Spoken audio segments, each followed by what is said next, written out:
Thanks for joining me, Jeremy. We're streaming live on the net. Oh, yeah, and you think Radio that's going to faze me in some way?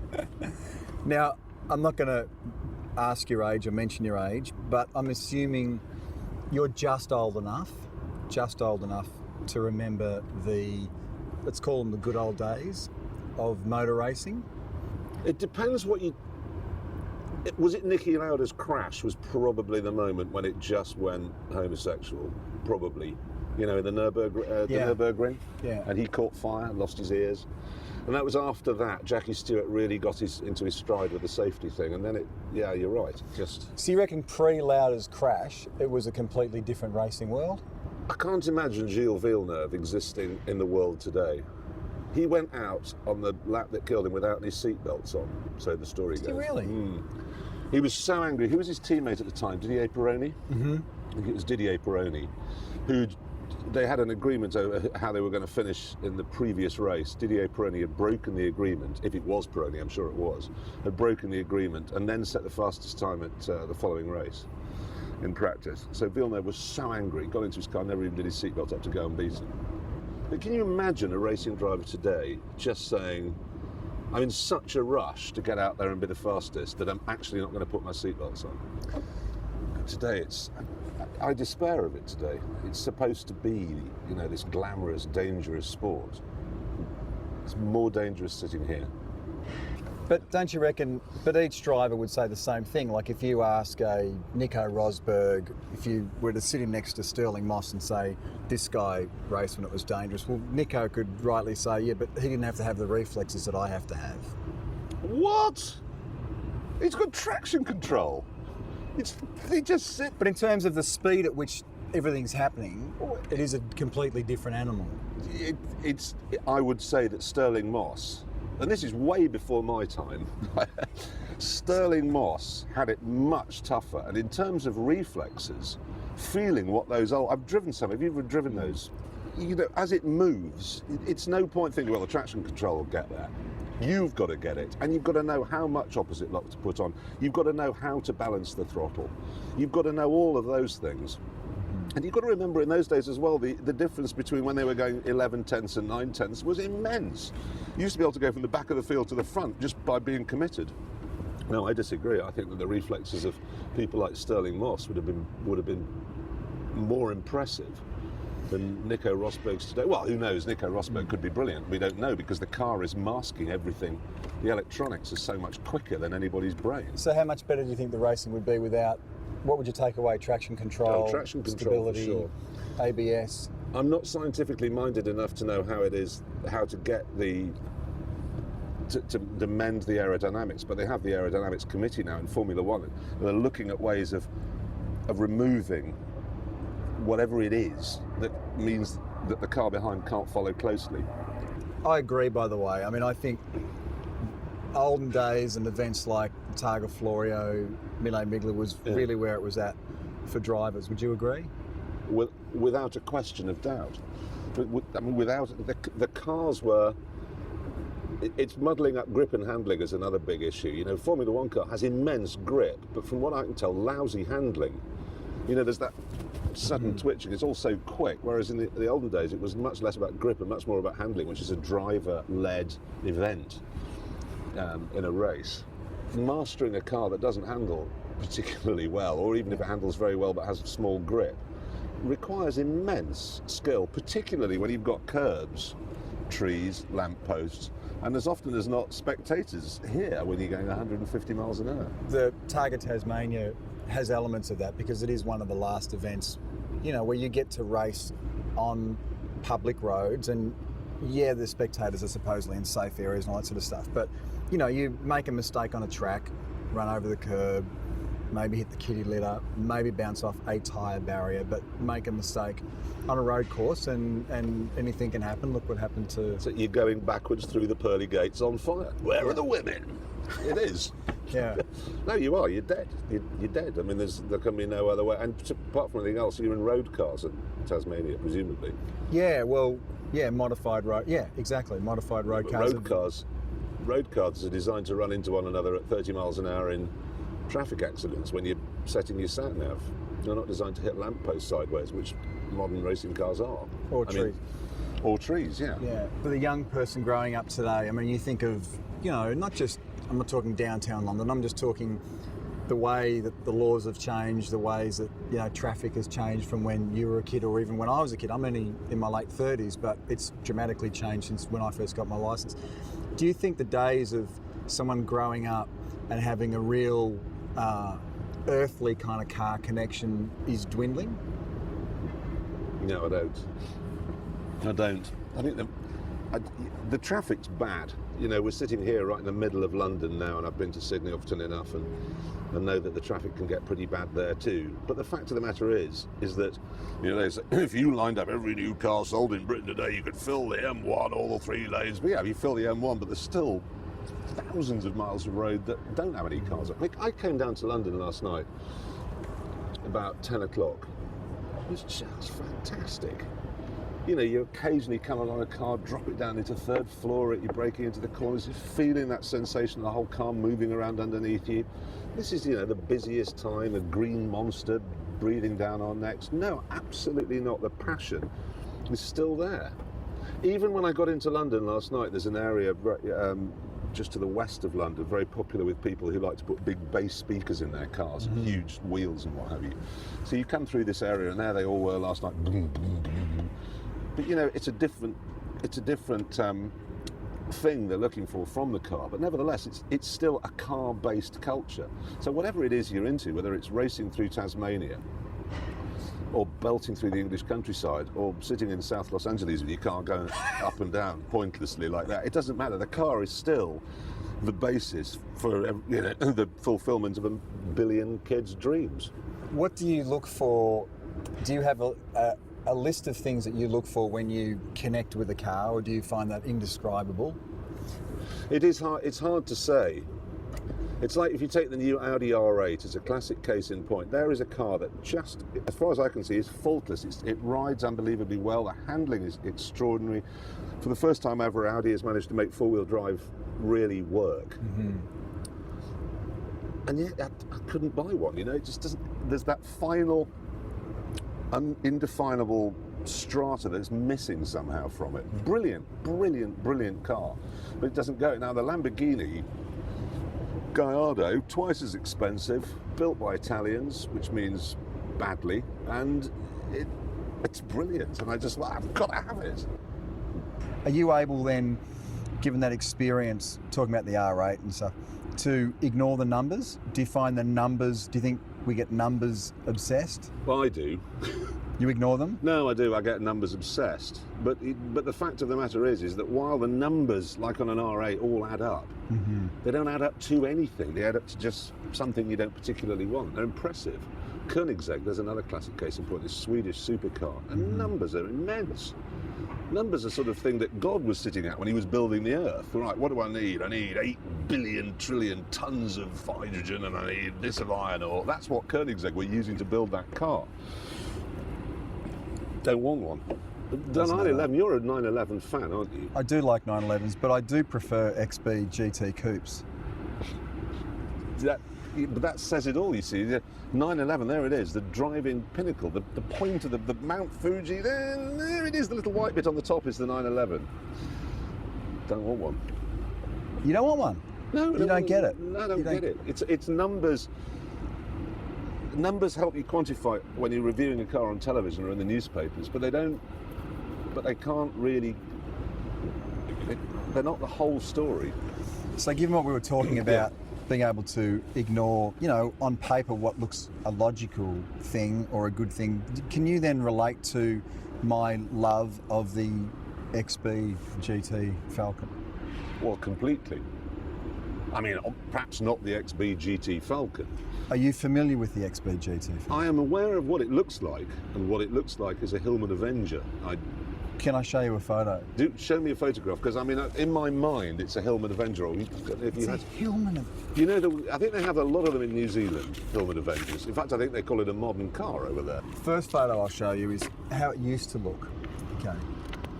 Don't laugh. Okay. This is when it was new. No. This is after you've made it a racing car? No, before that. This is when I just got my licence. Okay. And I'm about 17 years old. And this is before I could do anything to the car. Okay. Who's that? That's me.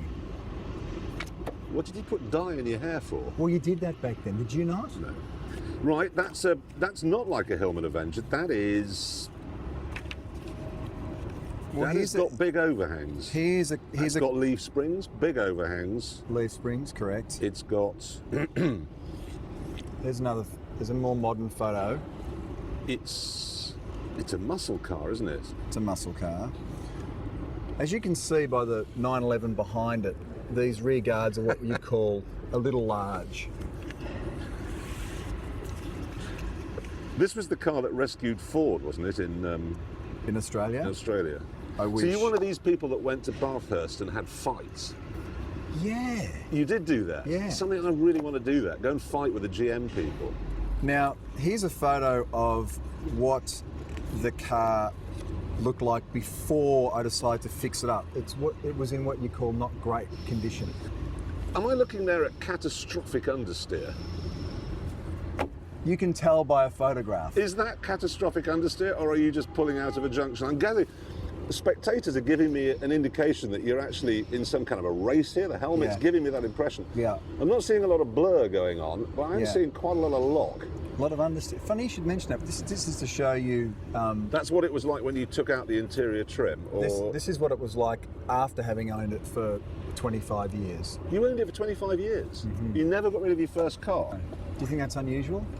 No, but it's weird you should say, because my first car was a Ford Cortina, 1600E. Now this was a car that was Great a wooden car. dashboard. Do you remember the one? It dipped down dashboard, 4 dials on it. Then you got the 2 main ones, leather steering wheel, bucket seats, 1.6 cross-flow engine, amazing car, rose style wheels, twin headlamps, brilliant. Sold it inevitably. Well, not inevitably in your world, but I sold it. And then many years later, there was a TV show over here, reunited me with it. And it had been destroyed by this imbecile. The actual car. Well, the car was rusted away, and he just left it in front. I have never wanted to lean across a table, plant one on it. Do you have any idea how much love and attention I lavished on that thing? And you've just let moss grow in it. So I'm interested. You should have hung on to a car for 25 years. So then, after 25 years of ownership, decided that it was, it was owed the kind of rebuild that it deserved. So quite an extensive... These pipes are they're worth more than the car. Oh yeah. So we took it back to that. Whoa, a bare metal rebuild. Yeah, I love your work. And we ended up... Is that we? Do you actually get... Ooh! It's like a Dodge Charger. Are you now thinking this is the missing link in your garage at home? No. You see, the thing is, you people that live in really big countries, you like big cars.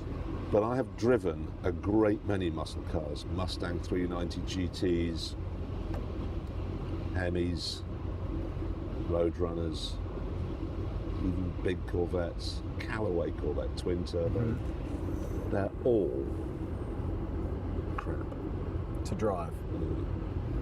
Immensely powerful. They make a great noise and they look wonderful.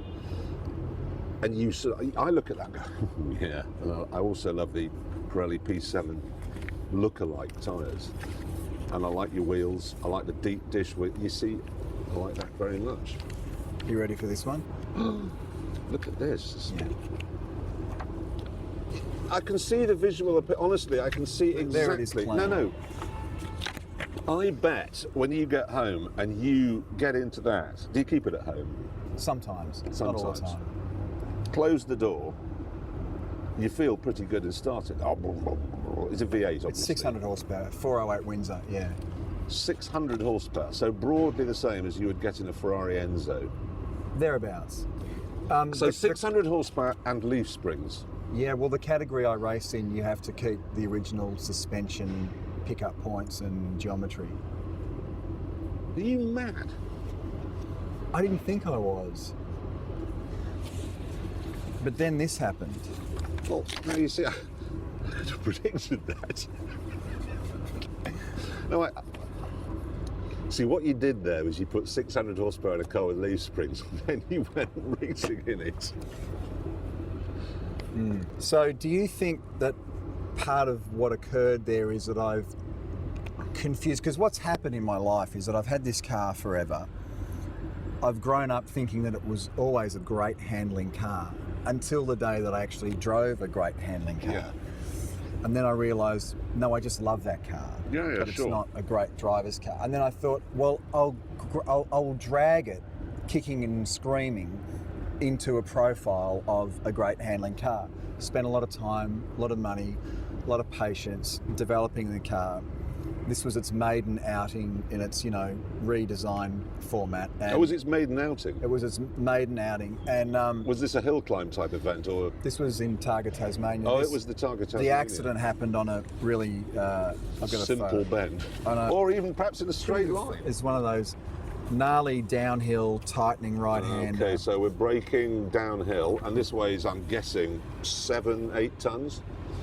Something of the order of. Is it really still 2 tons, even though it's stripped out racer? Yeah, with me and Tony on board, my navigator, we weighed in at 1,900 kilograms. So just shy of 2 tons. Yeah. And so you're trying to stop that with 90. What year is this? 1974. 74 brakes. Are they 74 brakes? No, Or no, you I are you- updated the brakes. Okay, should have Yeah. updated them maybe more. Because it's hard to pull one up, as I'm sure you know. 2 tons of metal rolling downhill.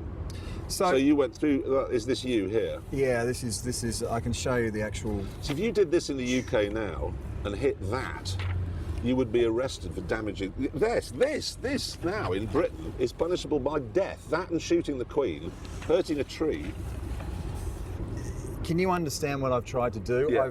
I did not want to part with this car in the same way that I'm sure you wish you had have hung onto your I do. Cortina or your Escort. Yeah. Are you familiar? With the Gate Guardian? No. If you go past, what are they called? RAF, Royal Australian Air Force, presumably, isn't RAF it? or Yeah. whatever, yeah. RAF. If you go past RAF bases in Australia, do they have like planes on plinths outside? Yeah. Some cars, I've decided, are born to be put on a plinth. And now, my old Ford GT, well, when I say old, obviously it's relatively new. That car was specifically designed to go on a plinth. It was not designed to go on the road. It was a beautiful, beautiful thing. You'd stand and go, "That's mine!" But then, unfortunately, you go, "That's mine!" and I'd get in it, and then it wouldn't work. And then you'd have to call the tow truck, and then it would bring it home. What I should have done on day one was put an enormous steel plinth somewhere down by the gate, a bit of an aggressive angle, and just put it there. Then I could have, "That's mine!" and there would have been no chance of ever actually going for a drive in it. Look at that! A lot of cars are like that. They really are. I can give you, why I know why you've done what you've done is recently for Top Gear, we had to go to America. We were given $1,000, I think it was, US dollars, to buy a car, and then we had to drive it from Miami right the way up through Florida and Alabama and to New Orleans. And I bought this Camaro. It was a V8 Camaro. Absolutely shot when I got it. Brakes had it, power steering pump had it, an alarming clonking from the front suspension. The steering wheel was coming off. There was a dead body in the back. It was just appalling. And it got progressively worse. Inevitably, the air conditioning wasn't working in August in the southern states. When I got to New Orleans, I loved that car more than I loved pretty much life itself.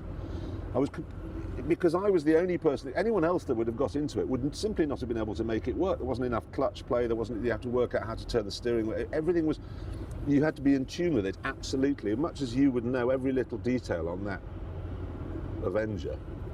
big Avenger. No, much as you know every detail on that. And it's like, that's really where a relationship comes from.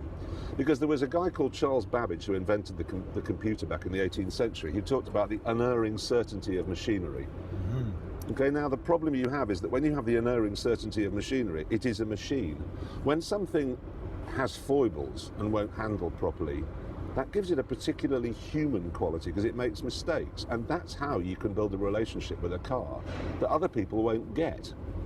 And that's why I can understand what you've done, but you should have put it on a plinth, taken a picture of it, really good quality, high quality picture of it, taken it down to some really good photographic shop in Melbourne, had it turned into an enormous poster and put it on your wall.